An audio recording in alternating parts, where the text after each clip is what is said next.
আলোর শহর মানে আমরা জানি চন্দননগরকে।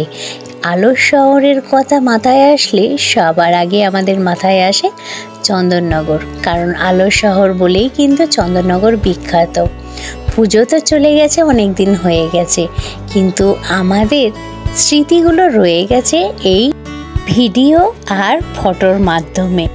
বাঙালিদের শ্রেষ্ঠ উৎসব দুর্গাপুজো হতে পারে, কিন্তু আমরা চন্দননগরবাসীরা দুর্গাপুজোর থেকেও জগদ্ধাত্রী পুজোর অপেক্ষায় কিন্তু সারাটা বছর বসে থাকি। কবে আমাদের জগদ্ধাত্রী পুজো আসবে, কবে আমাদের পুরো রাস্তাগুলো টুনি লাইটে ভরে যাবে। আর এক একটা লাইট কিন্তু অন্যের থেকে ভিন্ন হয় আর খুবই সুন্দর হয়। সেটা যারা চন্দননগরে এসেছো, জগদ্ধাত্রী পুজো দেখেছো, তারা তো নিশ্চয়ই জানো।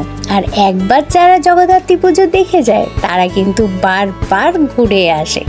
চন্দননগরে জগদ্ধাত্রী পুজো এতটাই বিখ্যাত, আর তার সাথে সাথে তো লাইটের কথা কি আর বলবো, সেটা তোমরা ভিডিওর মধ্যেই দেখতে পাচ্ছ।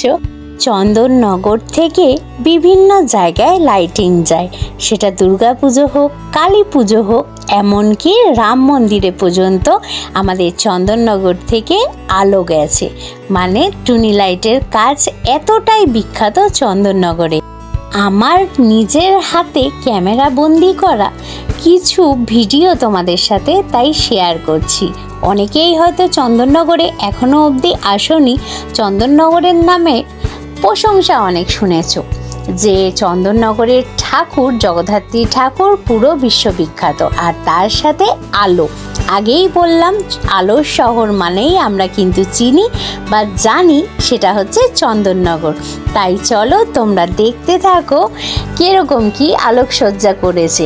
তো আমি তো খুব বেশি তোমাদের সাথে শেয়ার করতে পারছি না, আমি যতটুকু দেখেছি বা যতটুকু আমি ক্যামেরা বন্দি করতে পেরেছি সেইগুলোই তোমাদের সাথে শেয়ার করছি।